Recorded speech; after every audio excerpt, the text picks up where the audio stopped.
Ayan nga guys, no, nag-swimming muna si Alice dito guys sa Harrods Hotel guys, dito sa may Nevada guys, no. Kasi nga bukas pa naman yung aming travel papuntang Utah, kaya ayan, nag-spend muna kami ng night dito kasama yung mga kaibigan. Ayan nga guys, dahil nga summer na, so ang maganda mag-swimming. Dito sa Nevada, maganda ang mag-swimming dito guys kasi fresh na fresh, charotay. So, ngayon nga guys, may mga friend din kaming dumating galing sa ibang state din.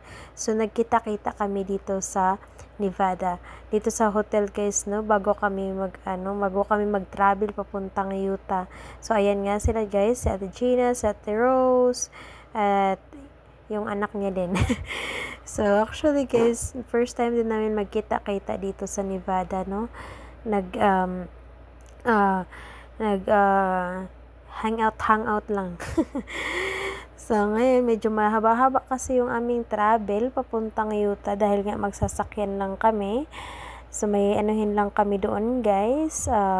Mag-spend din kami ng couple days doon dahil nga bakasyon ni Daddy Kano at Kano naman din sa akin. So, susulitin namin yung bakasyon.